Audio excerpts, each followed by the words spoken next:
Olá, muito bom dia! Começa agora mais um programa Comunicação Popular, a nossa revista semanal do Jornal Coletivo, que forma essa rede no rádio e nas redes sociais. Muito bom dia, Sapiranga, que nos acompanha pelo 88.1, Rádio Ferrabras FM. Muito obrigado pela sintonia lá na Grande São Luís, também Campo Bom. Muito bom dia, Porto Alegre, que nos acompanha pelo 87.9 para o sul de Porto Alegre, Rádio Ipanema Comunitária. Também no 87.9 falando para Caxias do Sul. Muito bom dia, Caxias. Muito bom dia, Cruz Alta, no 104.9, Rádio Popular FM de Cruz Alta. Muito bom dia ao sul do país, lá na Rádio Com, 104.5, Rádio Com Pelotas. Muito bom dia, bem-vindo, bem-vinda. Começa agora mais um Comunicação Popular. Quem nos acompanha pelas redes sociais, por favor, já deixa o like. Nós estamos aqui iniciando o nosso programa de hoje, queremos contar com a tua participação. Nossa construção é coletiva e colaborativa. Eu não vou perder mais tempo para dar espaço também para o Bruno construir a nossa rede Brasil afora. Bom dia, Bruno, bem-vindo.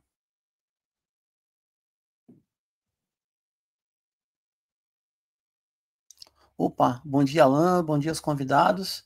Vamos subir então. Abraço e agradecer muito as seguintes emissoras: Rádio EFAP de Chapecó e Rádio Com de Abelardo Luz, Santa Catarina, Rádio Princesa de Ponta Grossa, Rádio Cantareira FM do Sul de São Paulo, capital, Rádio Grande Tijuca, Zona Norte do Rio de Janeiro, Rádio Resistência de Realengo, Zona Oeste do Rio de Janeiro, Rádio Favela FM de Belo Horizonte, Rádio Bacanga de São Luís do Maranhão, portal ou os portais do canal Debate Petroleiro, CUT Santa Catarina, CUT Rio Grande do Sul, Brasil de Fato RS, e vamos em frente. Tem muito mais gente conosco também. Esse canal Sindical Influencer, Sindibancários Porto Alegre, tem mais um montão de sindicato, comerciários da base de Sapiranga e região, e vamos embora. Tem muito mais gente. Agradecemos a todas e todos. Infelizmente, não dá para citar todo mundo, pessoal. A gente agradece muito a força e a presença.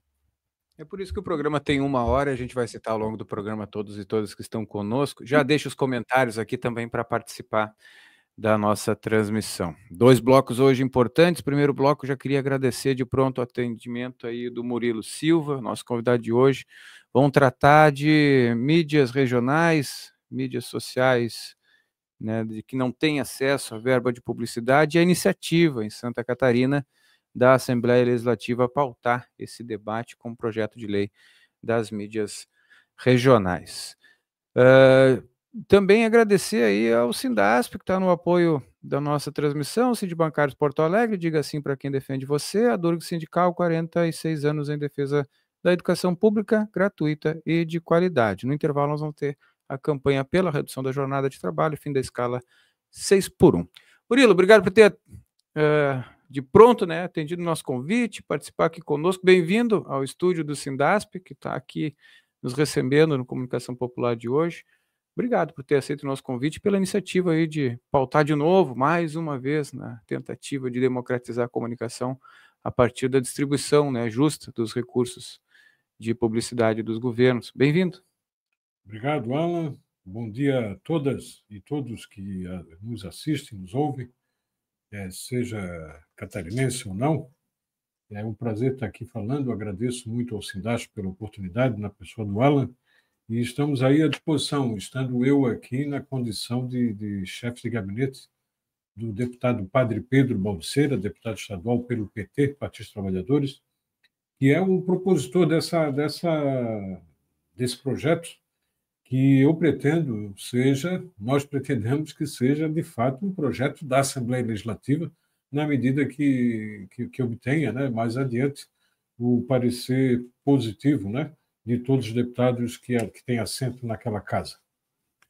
Murilo, eu vou pedir para tu, então, explicar para nós qual é que é a ideia, qual é que é a proposta, como é que se chegou, né, a essa proposta de projeto de lei e sobre o que ele trata. Né? Certo. Então, Alan, esse projeto de lei ele surgiu após uma série de movimentações do movimento cultural e de comunicação, né? Cultura e comunicação andam lado a lado. E fruto desse contato diário que nós temos, seja nas lutas pontuais, né? Nas pautas dos sindicatos, das associações, entidades que trabalham o campo, né? Do movimento popular e pela democracia e independência. Independência, né, de partidos, de igrejas, etc. O deputado Padre Pedro é padre, mas sempre soube, né, fazer essa divisa, né, entre a religião e a política. E, enquanto político, ele ouve muito aqueles que colocam nas reivindicações, e entre eles um setor muito importante, que é esse setor da comunicação, que hoje, diante desse fenômeno, né, da internet e das diversas mídias, ele sofre um abalo muito grande, um abalo que eu diria positivo, no que diz respeito ao fenômeno da audiência. Antes, a audiência era implacável, né, na mão de grandes emissoras. E isso, basta ver o faturamento delas, ficou realmente comprometido, em função justamente do enorme número de redes de comunicação que acabam emplacando audiências segmentadas, audiências que podem muito bem hoje, e já são em alguns lugares, né, virar um plano de mídia na mão das agências, na mão dos poderes públicos, e é isso que a gente trata aqui nesse projeto, colocando de forma bem sucinta, que é trazer para o bolo do orçamento dos três poderes, legislativo, executivo e judiciário, a participação de, no mínimo, 20% que é destinado às emissoras, né? Emissoras, né? Ou seja, toda a mídia, né? Eletrônica, impressa, que sigam um padrão que a gente denomina aqui mídia local, regional e comunitária. Então, aí o projeto de lei trata em diversos incisos, né? Ele é um projeto curto, tem oito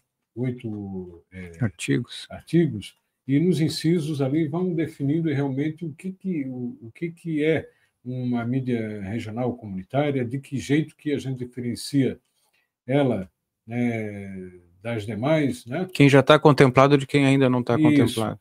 Qual é a independente igual não a independente? E aí eu vou deixar bem claro, independente é aquela que não está associada a partido, igreja, né? Ou conglomerados financeiros, que tem diversos empresários de comunicação que têm diversas mídias, inclusive mídias locais também, né? Por interesse partidário, né? Político, nem sempre partidário, mas político.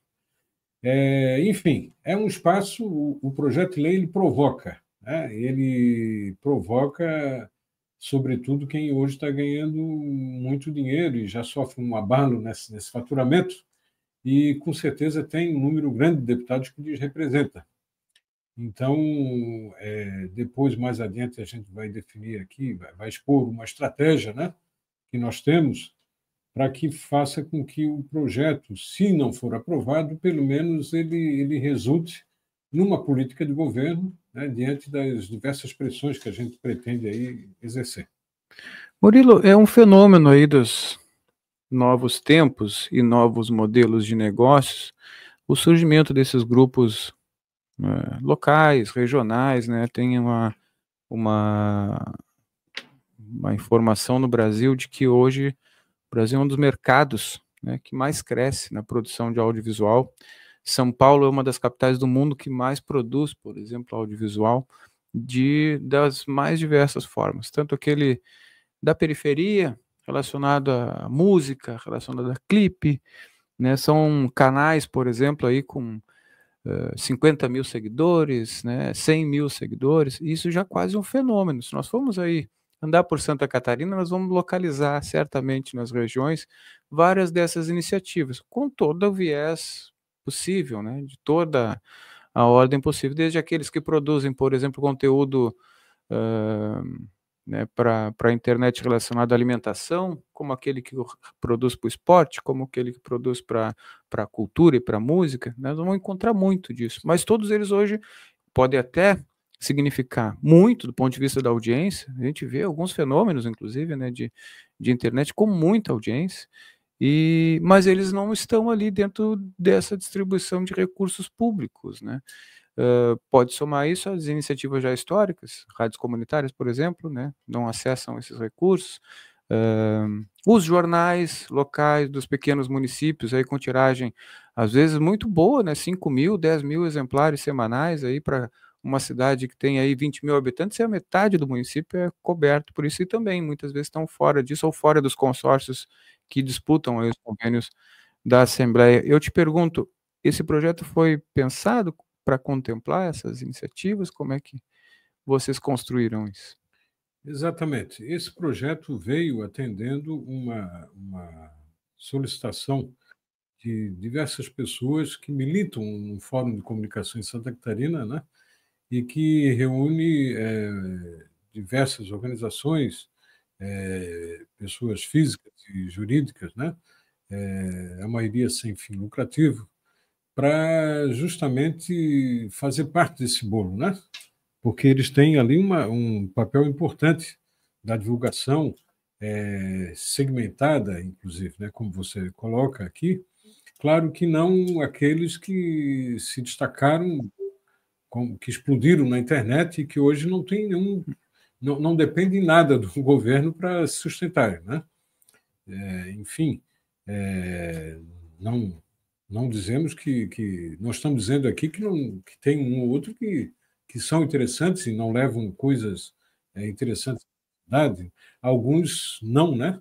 Conseguem se destacar justamente pelo ridículo, o ridículo que eu digo, né? O sensacionalismo. Sensacionalismo barato, né? Preconceito, enfim. Mas tem também uma moçada boa aí que está bombando, né? Eu me lembro de um que eu acompanhei desde o início, que agora eu confesso que me deu um branco, mas é Feios e Malvados, não, Sujos. Depois eu vou recuperar. Eu acompanhei essa moçada, eles faziam uma produção na garagem e foram indo e hoje estão bombando na internet. Já vou lembrar, no próximo bloco tu me cobra, tá? Mas, enfim, tem diversos casos que a gente pode destacar. Aqui em Santa Catarina mesmo, né? Tem pessoas que estão se destacando, são mais conhecidos fora do que aqui mesmo.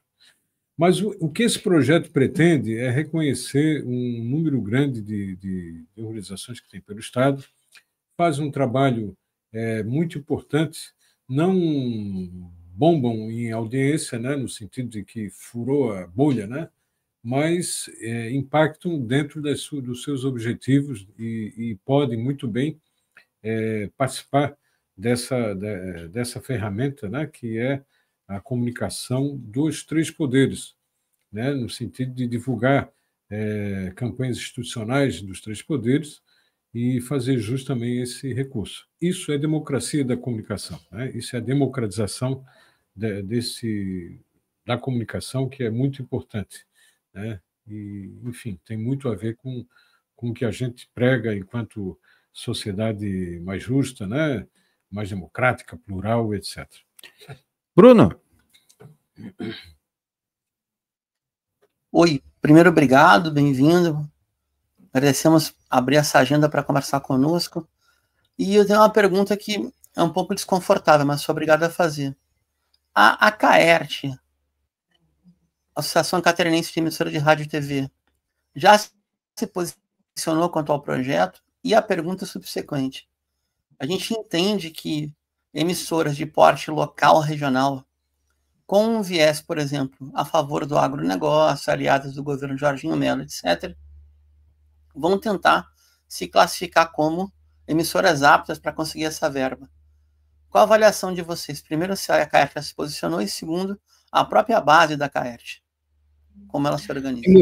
E Murilo, e só para o Bruno é oportuno, porque eu me recordo quando da discussão dessa mesma, não é a mesma, mas é quase no mesmo sentido a proposta que foi aprovada na Assembleia Legislativa do Rio Grande do Sul e que a GERT deu acordo, né? A GERT, naquele momento, orientou a bancada de deputados estaduais ligadas a GERT a votar a favor, né? Tanto é que foi aprovado, quase unanimidade na Assembleia Legislativa e sancionado sem ressalvas pelo governador à época, Tarso Genro.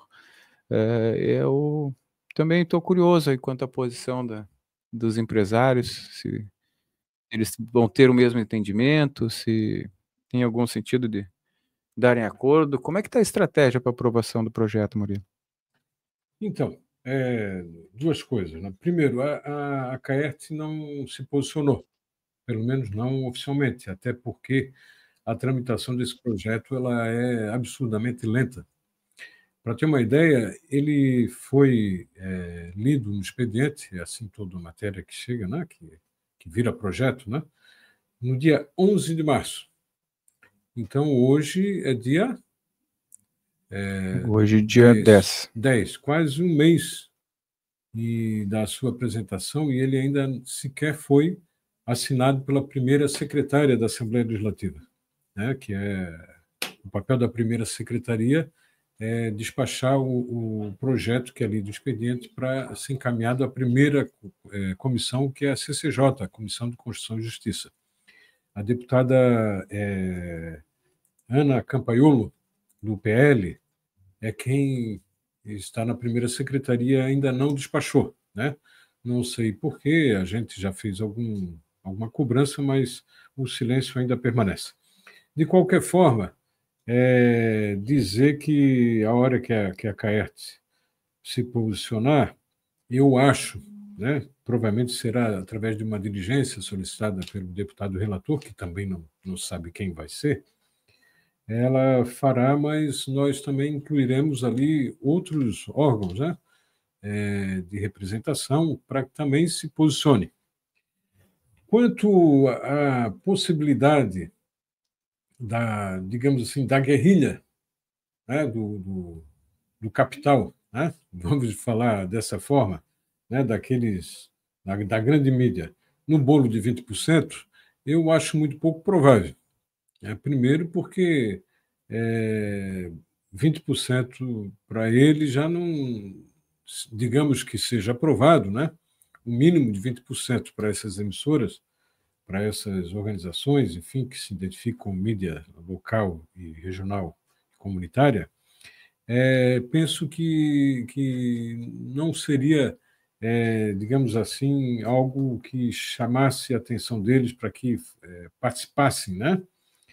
Não, eles têm outras ferramentas mais importantes, acho.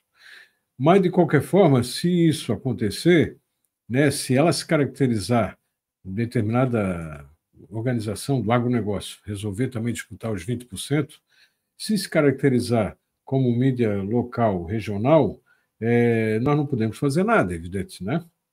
Porém, nós podemos observar, e isso daí, sendo uma lei, ele é transparente, né? Se de fato se insere naqueles critérios, né? E um deles que eu acho que daí acaba comprometendo essa estratégia, digamos, de participação nesse bolo de 20%, é a questão dos cargos, né? De que, por exemplo, o proprietário de determinada mídia que estiver adiante de uma mídia chamada regional, comunitária, não pode ser sócio, proprietário ou gerente, né, que exerça essa mesma função em outras mídias beneficiárias ou que ocupam cargos públicos eletivos ou de confiança no âmbito municipal, estadual e federal.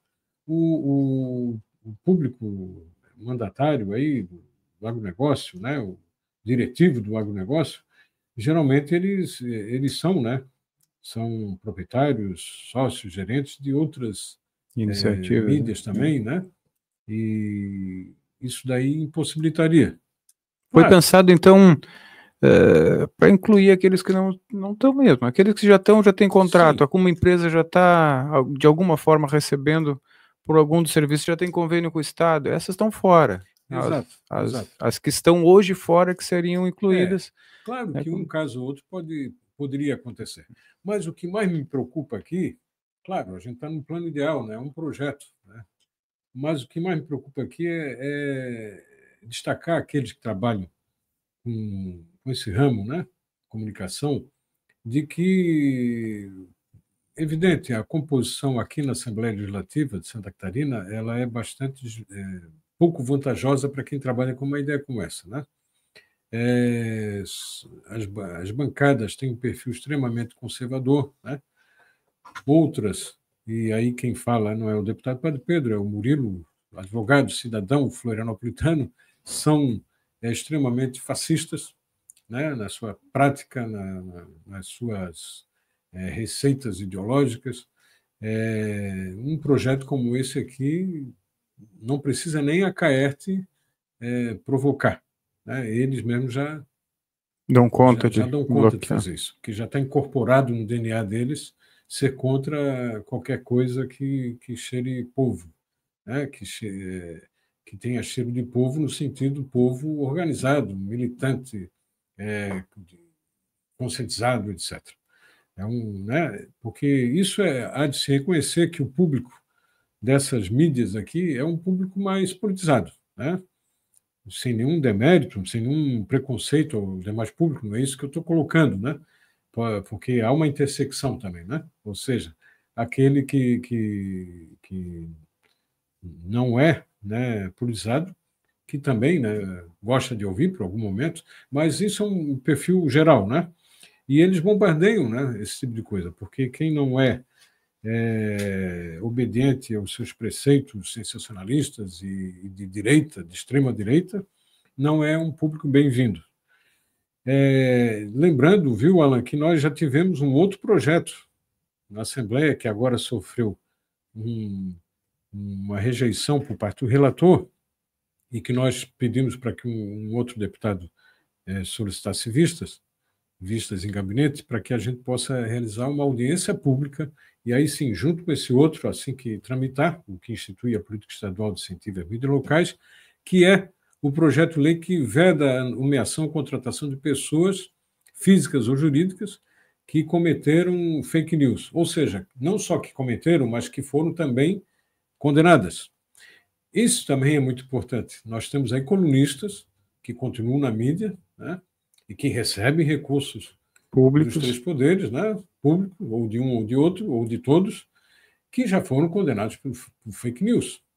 Então, esse projeto aqui também é sensacional. Ele poderia estar junto com este da política estadual.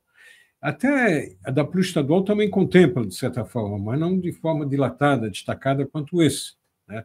Porque realmente é vergonhoso, né? A gente, o povo, né, o poder público, está dando dinheiro para mentiroso, né? Para aquele que repercute notícia falsa, não somente falsa, mas também de cunho, né, fascista, né, violento, de incitação do ódio, etc. Só para destacar as duas leis que nós nos baseamos, sustentamos as duas propostas, essa que veda a nomeação de pessoas que cometeram, que foram condenados pela prática de fake news, se baseia na Lei Federal 13.834 de 2019, que é a lei que prevê e penaliza, né, tipifica o crime de denunciação caluniosa. E a outra, da Política Estadual de Incentivo à Mídia, se sustenta na Lei 14.903, de junho de 2024, que estabelece aí o marco regulatório do fomento à cultura. Então, assim, ó, são duas propostas que correm na Assembleia, de forma separada, muito parecidas, e vão ter uma igual oposição, né? Uma igual provocação contrária, rejeição, propriamente dita. Mas, para isso, nós temos uma proposta, né? Isso aí, eu ia te perguntar, qual é a estratégia de mobilização para a sociedade poder participar, acumular forças e né, pressionar aí a casa pela aprovação do projeto? Tem as audiências públicas? O que está sendo pensado? Nós estamos pensando, tivemos uma reunião já com o Fórum de Comunicação, e a ideia é justamente planejar um conjunto de ações, né? Uma delas é, claro, a conversa pessoalmente com cada deputado, seja no bafo no ouvido, no cangote, pessoalmente, ou através da mídia, né? Através das formas aí de comunicação, desde o e-mail, o WhatsApp, ou até nos seus próprios veículos, né? De solicitar para que tenha, né, o amparo dos seus votos aí para que a proposta seja aceita, essa proposta do deputado Padre Pedro. Nesse primeiro parecer de rejeição, nós já tivemos ali um parecer que se baseia na vedação em relação ao vício de origem. Dizem que não é um projeto que diz respeito ao parlamento, mas sim diz respeito ao executivo. Então, a gente sabe que isso não é um impeditivo, né? Porque, na verdade, a gente não trata de invadir digamos, a competência administrativa do Estado, nem tampouco gera recurso para isso, né? Ou cria. Não tem ordenamento financeiro. Não tem. Eles dizem também que nós invadimos a lei de licitações, a lei que substituiu a 866, também não é verdade. Ninguém ali inventa nenhum certame. A gente simplesmente a licitação segue, ela só tem um critério mais objetivo. Então, juridicamente dá para derrubar, mas politicamente é que é difícil. E aí o político vai depender do apoio a essa proposta junto à sociedade, né? De estabelecer uma movimentação nesse sentido. Enfim, toda ideia é bem-vinda. Eu até sugeri, né, uma estátua de papel machê feita, já que o povo da cultura e da arte também é comunicador, né? Uma estátua de Pasquino, né, um antigo barbeiro grego, em que, né, os romanos aí desenterraram e colocaram em praça pública. E ocorrem as famosas pasquinadas, né, de onde surgiu o nome Pasquim, lá da década de 70, né? E essas pasquinadas consistem em o pessoal ficar fazendo os bilhetinhos e colocando no colo lá da estátua de Pasquino. Eu acho que toda a ideia é bem-vinda, né? Claro, desde a conversa tradicional, comum, né, até a manifestação artística, daquela que possa ser mobilizadora de fato. Nós temos, sim, que pressionar para que ou seja aprovado a proposta, essa principalmente é das políticas estadual de incentivo às mídias locais, ou, no mínimo, que se transforme numa indicação robusta e aceitável, uma indicação ao governador do Estado, para que ele, então, traga, já que diz que é vice-origem, então ele que traga essa proposta e assuma, de fato, um gesto grandioso, né, republicano e democrático. Isso aí. Audiências públicas ainda no primeiro semestre, Murilo? A ideia é pautar entre o primeiro e o segundo. Já começar no primeiro, né, uma grande em Florianópolis e outra, quem sabe, lá no Oeste Catarinense ou no Planalto, enfim, né, com uma participação híbrida, né, presencial e virtual. Bruno, última para ti. Dá tempo ainda? Não, era que eu ia perguntar, né, a estratégia de interiorização e se vocês, na proposta do projeto, conversaram, consultaram antes para quem já é da militância da comunicação e se tem uma capacidade de aliança orgânica aí.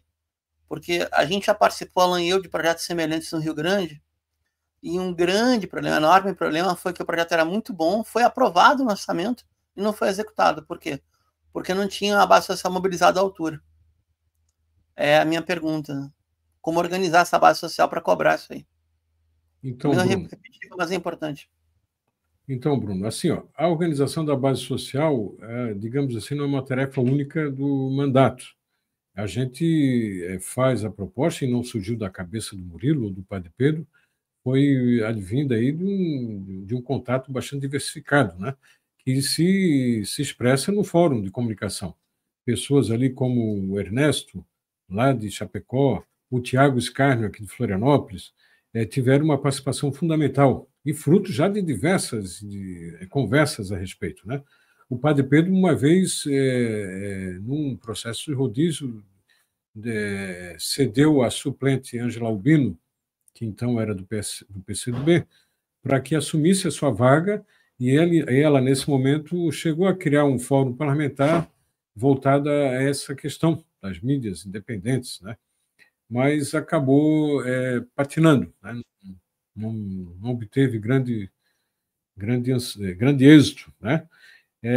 Mas nós temos aí a certeza de que esse grupo de pessoas que hoje fazem esse tipo de comunicação são organizadas, têm influência e não vão deixar cair essa peteca, né?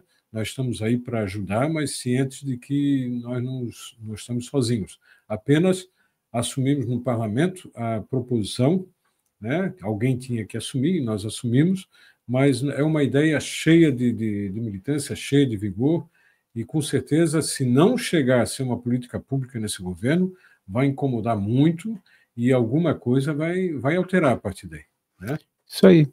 Eu fui testemunha, Bruno, e quem nos acompanha aí, do primeiro fórum, ano passado, lá na Universidade Federal Fronteira Sul, onde essa proposta aí foi, dentre outras, né, muito discutida, e a gente agradece ao gabinete do Padre Pedro Baldicer por ser essa ferramenta de apresentação dessa angústia aí dos comunicadores, daqueles que querem fazer democracia no nosso país, levar um pouco mais de oportunidade, né, diversa aí na comunicação social para a população.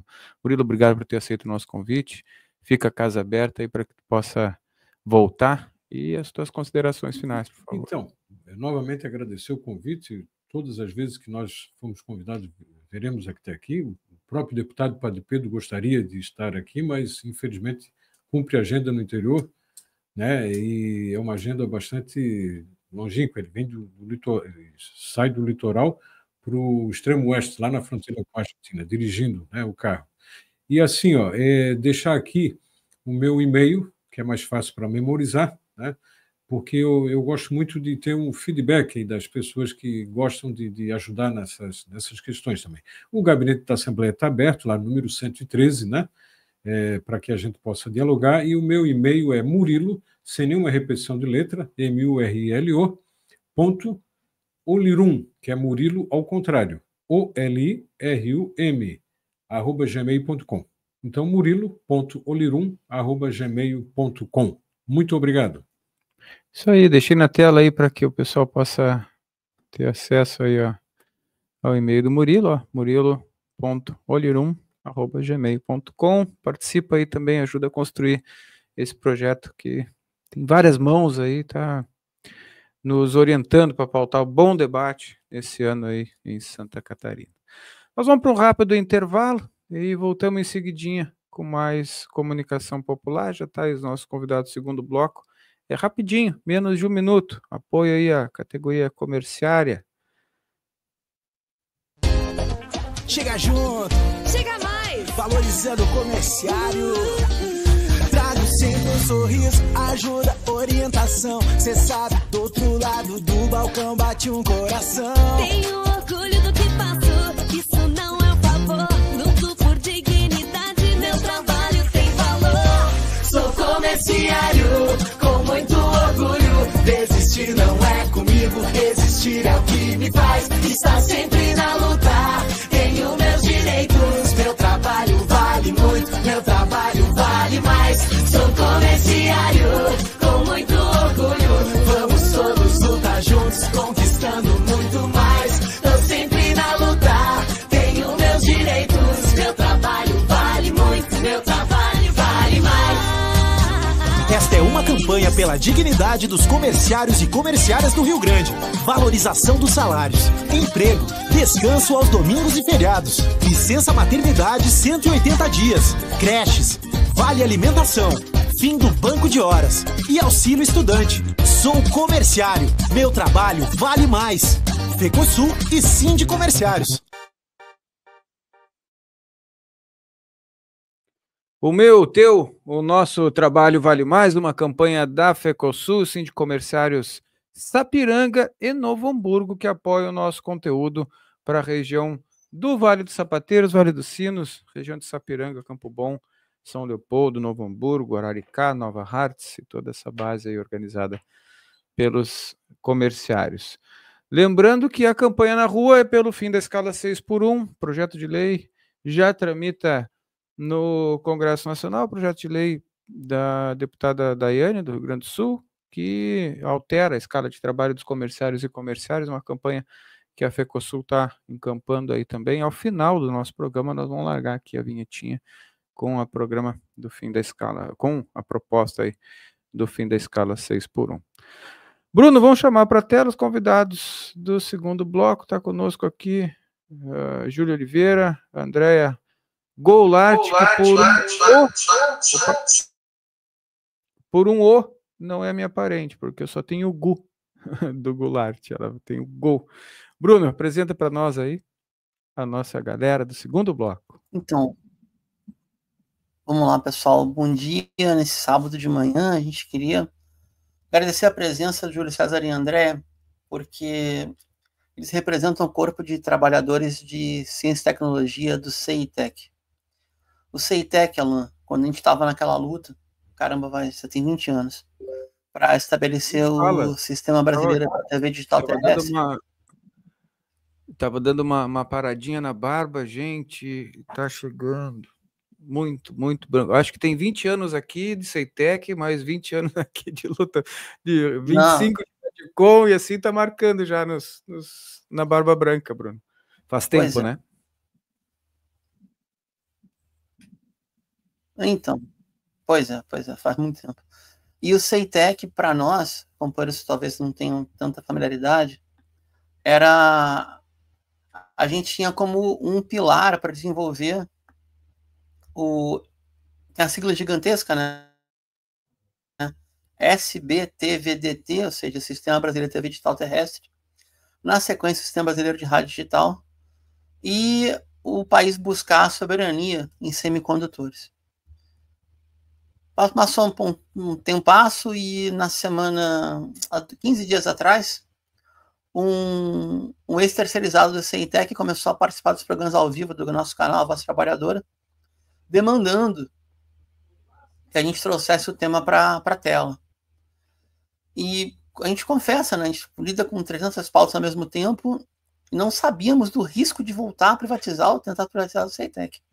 Aí nos veio essa ideia, né, a gente fechou o contato e a partir daí tivemos essa iniciativa. Então a gente queria saudar o Júlio César e André, que nos comente para a população como está hoje o CEITEC, no sentido se está operacional ou não, se segue com risco de ser privatizado e os próximos passos dessa luta, diria eu, assassina do Brasil de ser um país soberano e não um viralatismo cultural que domina uma parcela da nossa elite que não quer que um país independente, soberano, tecnológico e científico. Obrigado, bem-vindos, a palavra de vocês. Boa tarde, é Bruno Tá e... aberto, gente. Só abre o microfone, por favor. Alan. Alô, estão ouvindo aí? Alô. Sim. Tá chegando? Tá. É Bruno e... Tá chegando. Alan. Alan. Vamos lá então, Bruno e Alan. Bom, a gente passou um bom tempo assim em liquidação, né? Consegue abaixar um pouquinho, né? Por causa do retorno? ou de repente mudar um pouquinho mais para lá por causa do retorno. É que vocês Aí, assim, estão... a gente passou durante um tempão, né, esse problema da liquidação. Isso aí veio junto ainda com pandemia, veio junto com demissões, então foi uma coisa, assim, bem complicada, né. A Ceitec vinha numa curva ascendente bem forte, a gente estava conseguindo novos mercados, a gente estava... nosso faturamento estava cada vez aumentando mais, né? E estávamos também com vários desenvolvimentos na área de saúde. A gente tinha ali sensores para detecção precoce de doenças, a gente tinha parceria com uma empresa automotiva para identificação de pneus, que poderia pegar identificação de pneus no mundo inteiro, né? E a gente também chegou a ser uma das 10 empresas no mundo capaz de fabricar um chip com certificação internacional. Então, a gente até hoje não entende o porquê que essa empresa sofreu ataque do jeito que foi atacada, porque para quem é da área, para quem conhece o setor minimamente, sabe que uma empresa desse porte, ela não nasce assim do zero e no outro dia já está dando lucro, né? Então, essa questão aí de que a empresa não dava lucro, por isso deveria ser fechada, isso na nossa visão é uma falácia, tá? Porque se você pegar vários relatórios aí de diversos países que têm tradição na produção de semicondutores, né? Vocês vão ver que isso demanda um tempo e a Ceitec estava perfeitamente ali seguindo aquela trilha para chegar ao momento de ser superavitária, tá? Mas, enfim, veio a liquidação e a gente teve aqui alguns problemas de atropelo, o liquidante tinha as metas dele e meio que não se preocupava muito, né? Nem com o fator humano, nem com o fator comercial, os acordos que a empresa tinha com fornecedores, com clientes, por exemplo. Foi meio que atropelado. Lá no site do PPI, na época, estava escrito lá que eles tinham alguns passos para seguir para liquidar a Ceitec. E nem o que eles colocaram foi respeitado por eles mesmos, entendeu? Tinha, por exemplo, lá um item que era a avaliação do TCU dizendo que, ok, pode liquidar a Ceitec. Eles simplesmente tiraram aquilo do site do PPI e começaram a demitir as pessoas, né? Nisso surgiu a ideia de uma OS, nesse meio tempo aí, que deveria salvar ali alguns talentos na visão deles, né? Então, isso também ficou uma coisa assim meio estranha, porque eles nem terminaram de fazer essa OS e já demitiram várias pessoas, inclusive pessoas com doutorado, mestrado, pessoas com mais de 30 anos de experiência. Então, simplesmente assim, não tiveram nenhum critério, né? Hoje, qual que é a nossa situação? Hoje nós estamos, assim, numa plena recuperação. A empresa já está produzindo, tá? Estão entrando lotes, estão entrando wafers dentro da nossa sala limpa, está entrando nas máquinas, estão sendo processados, e isso já estão indo para alguns clientes, tá? Principalmente na área de logística e também para identificação veicular. Nós temos também o projeto da FINEP, aprovado aí pelo Ministério da Ciência e Tecnologia, onde nós temos 220 milhões, né, previstos para a gente fazer uma transição. Porque o que acontece? Muito da cobrança da Ceitec de ser superavitária, a gente tentou fazer um estudo para tentar, pelo menos, barrar essa parte de ataque, né? Porque imagina só, a ideia da Ceitec surgiu lá em 2000, né? Lá ainda no governo Fernando Henrique, e foi o presidente Lula que colocou em prática, né? Que inaugurou a fábrica da Ceitec. Mas para isso você teve todo um caminho a ser seguido. Você teve ali a formação dos projetistas, você teve o pessoal de fábrica que foi receber treinamento no exterior, aí você teve a instalação do maquinário que foi recebido pela Motorola, né? E você teve depois a modernização desses equipamentos, né? É outra falácia também dizer que todos os equipamentos da CEITEC não servem para nada, né? Isso aí, a gente recebeu sim alguns equipamentos usados, porém esses equipamentos foram modernizados. A nossa linha de back-end, ela é muito recente, tem equipamento aí, por exemplo, que foi adquirido em 2020. A liquidação começou em 2021. Então, assim, equipamento com um ano está desatualizado. Então, para você ver como o pessoal consegue manipular informações, né? E o nosso papel como associação é tentar trazer as informações como elas realmente são, né?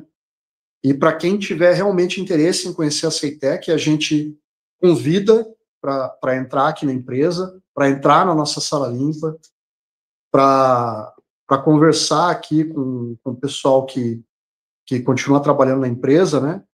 E saber realmente o que é feito aqui no CEITEC, né? Porque se você ficar preso naquele mundinho, naquele círculo pequenininho ali, onde só entregam para você aquelas informações mastigadas, de repente você não está entendendo de verdade o que é a CEITEC, o que ela representa para o Brasil. Vamos avançar nesse... Vai, Alan, vai. Eu queria aproveitar esse convite aí que o Júlio faz à sociedade para conhecer a empresa, para que tu pudesse nos dar um pouco do que é esse papel central da CEITEC dentro de uma política de desenvolvimento do país. A CEITEC foi criada para dar conta da, né, vamos dizer assim, entrada do Brasil num outro patamar tecnológico. Ela foi, né, compreender do ponto de vista do Estado como é que funcionavam essas novas tecnologias, os tais semicondutores, os chips que dão o processamento necessário para diversas máquinas na automação da nossa indústria, pensada exatamente para atender o Estado brasileiro em prioridade, né? E também a sociedade vinculada aí, as empresas, a indústria, né? Você citou aí a questão da veicular, né? Outras áreas aí de pesquisa e atuação da CEITEC.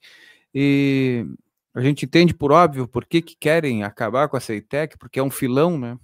Imagina você tem um estado analógico e você tem que transformar ele num estado digital, sim, e ter investimento, né, numa empresa que é pública, que não vai deixar com que, por exemplo, os Musk da vida tenham as suas tecnologias atribuídas ao orçamento da União, que é o que a gente viu, por exemplo, no governo anterior, né? Foi entregue quase bilhões, né, na mão da Starlink para fazer aquilo que a Telebrás podia ter feito lá atrás, antes de ser privatizada, né?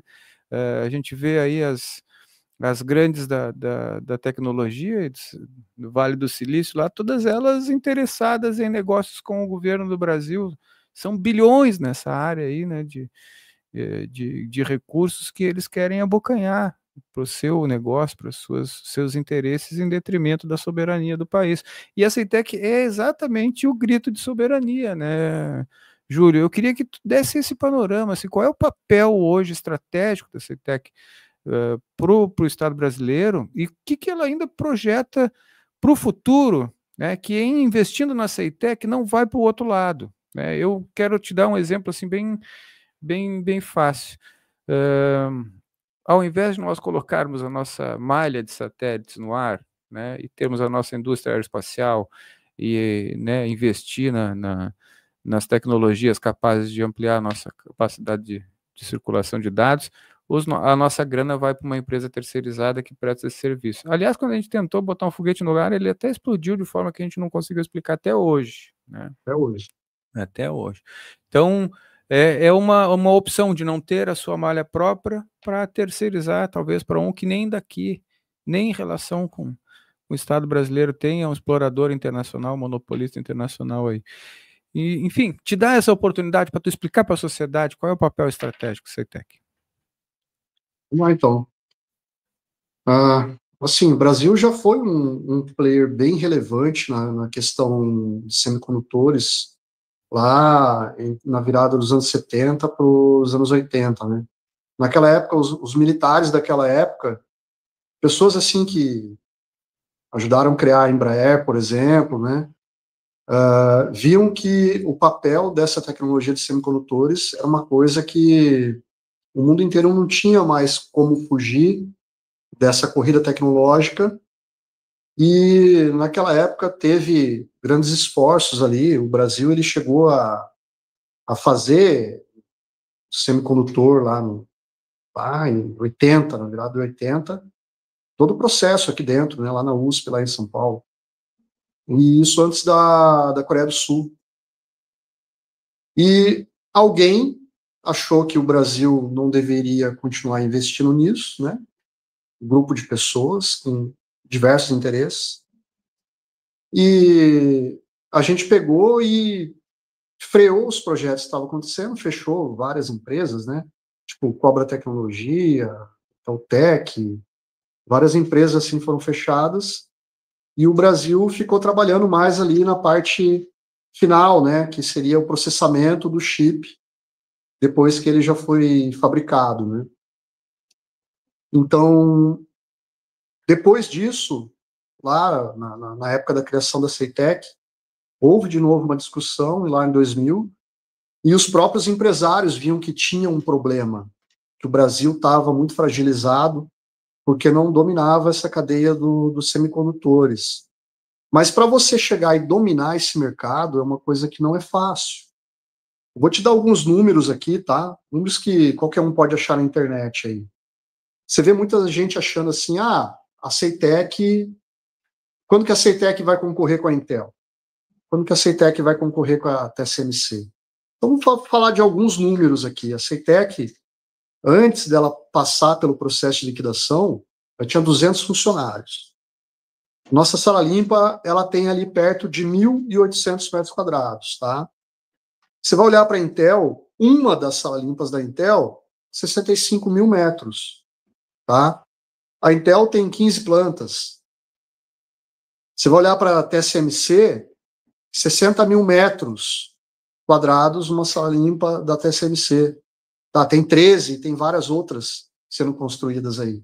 Lembrando, o tamanho da sala limpa da CEITEC é 1.800 metros.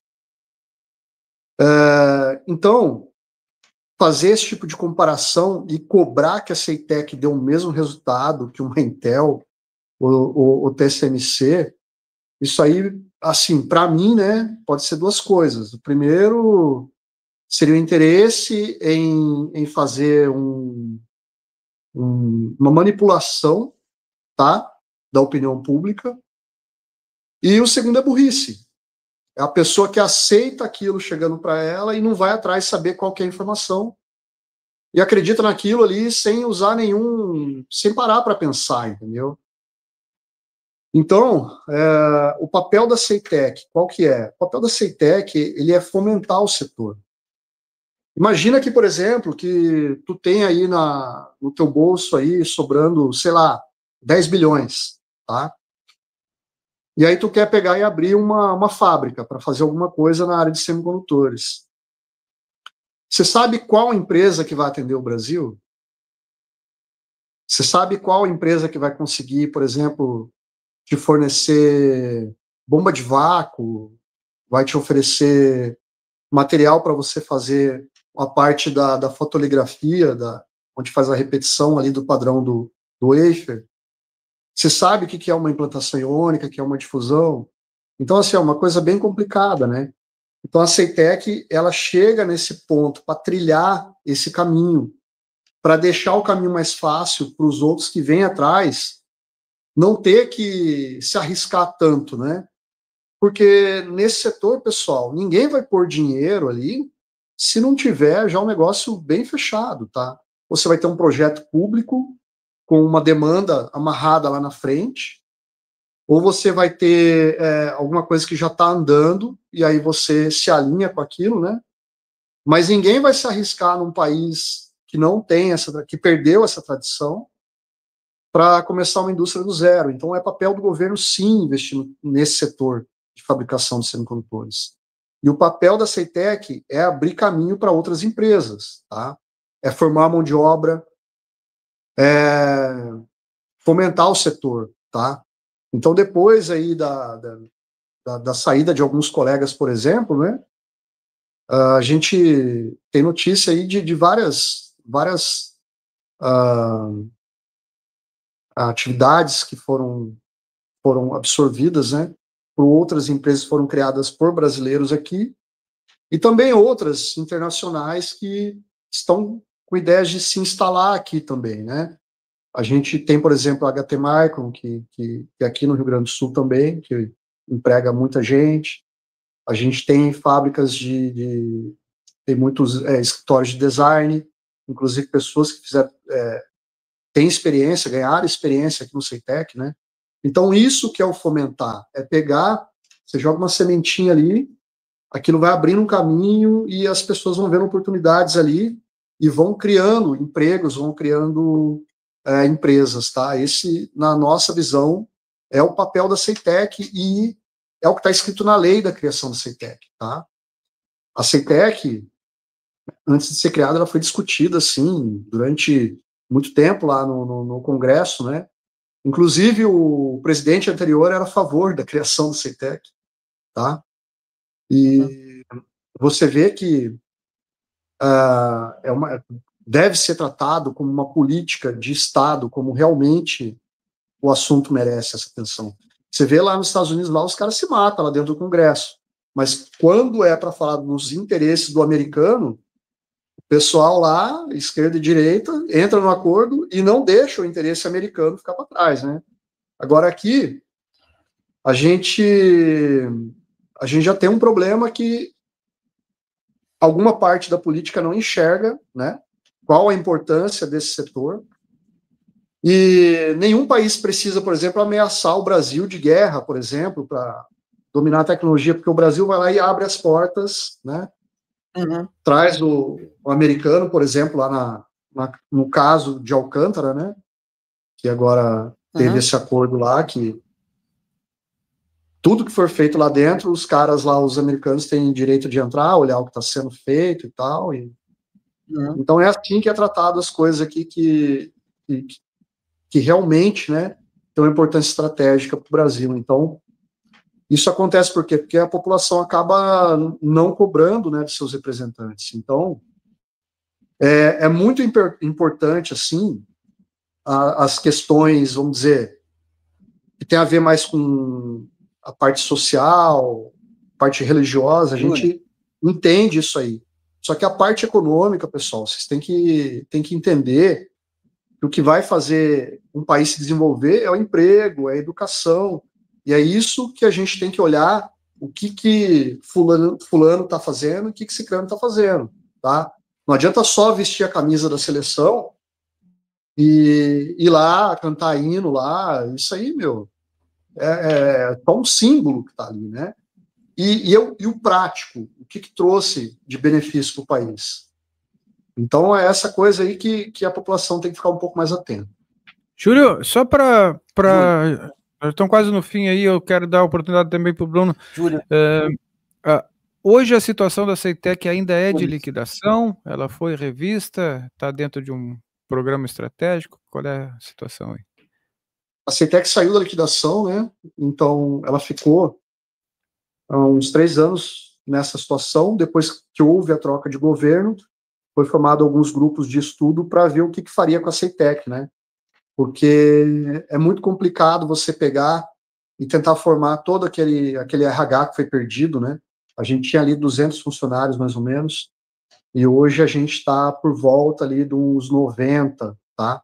Isso porque foi recuperado. O mínimo que a gente teve aqui foi 60 pessoas. E hoje a gente ainda enfrenta um problema que também foi causado pela liquidação, que é a questão jurídica, né? Tem vários colegas que estão trabalhando aqui na empresa, mas de forma precária juridicamente, porque conseguiram retornar por liminar. Então, o que acontece, né? A justiça entende que, naquela época tinha um decreto lá, dizendo que era para fechar a empresa, então as demissões estariam ok. Só que a empresa não fechou. Só que não houve critério para dizer, eu, por exemplo, não fui demitido, né? Então, por que a colega que está ali do lado foi demitida e eu não? Não tem um papel ali explicando por que foi tomada essa decisão, certo?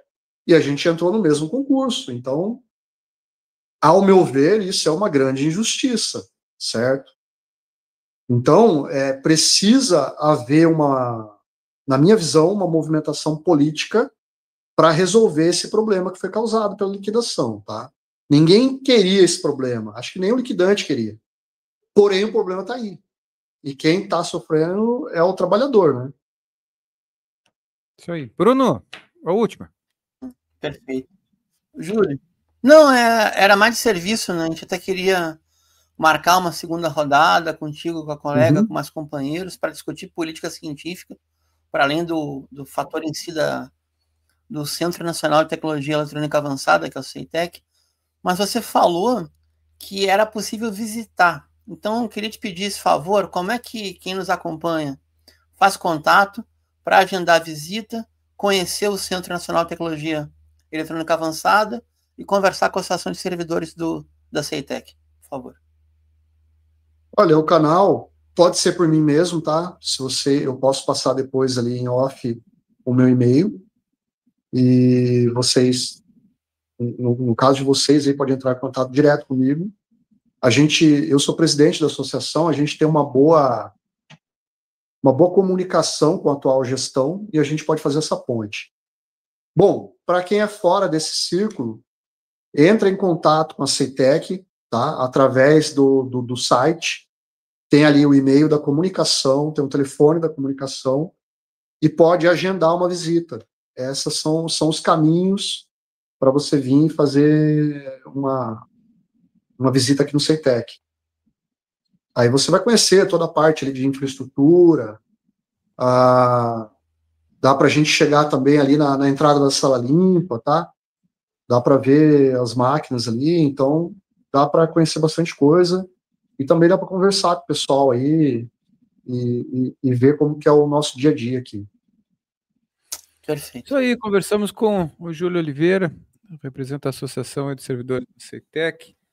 Vamos repetir aqui o nosso encontro para tratar de mais informações aí sobre a política tecnológica do país, né? Uma discussão de soberania necessária, e principalmente agora que a gente está vendo o que move aí, inclusive, os interesses internacionais, né, em relação ao poder no mundo e o que o Brasil estava abrindo mão aí no período anterior e está tentando resgatar de novo, graças aos trabalhadores e trabalhadoras das empresas públicas, né, em particular aí a CEITEC, que está sendo de fato defendida por aqueles que trabalham ali, né, que dão suor aí na construção dessa empresa todos os dias. Júlio, obrigado por ter aceito o nosso convite, te deixar aí tempinho para as considerações finais, sabendo que nós vamos nos encontrar de novo aí na próxima oportunidade.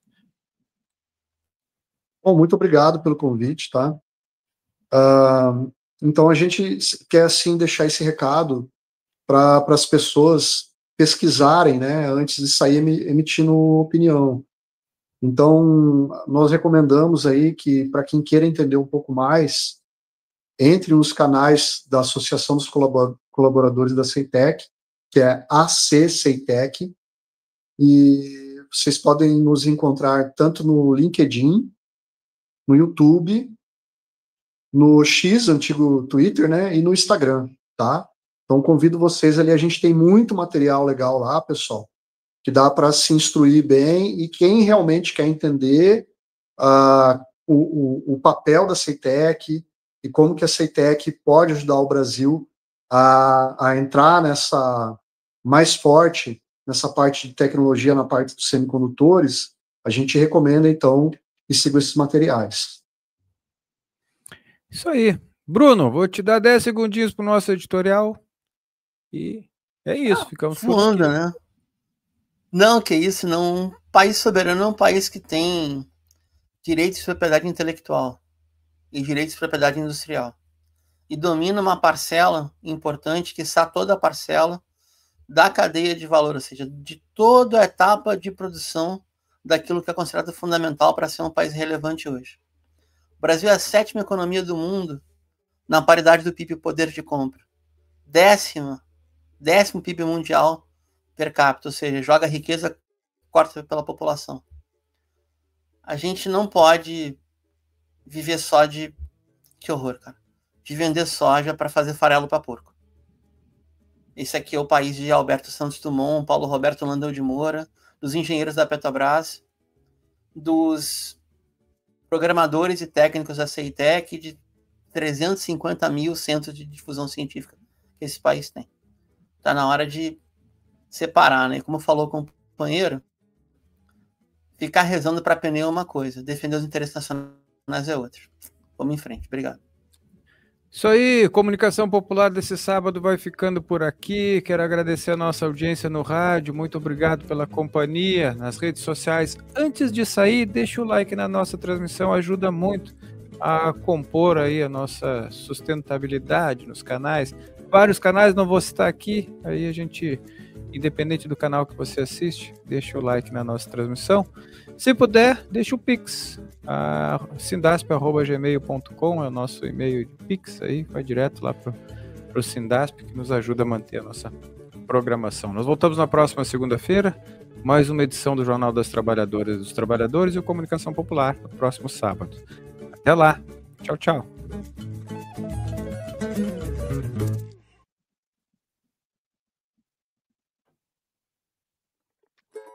Bom, foi mais fácil para você.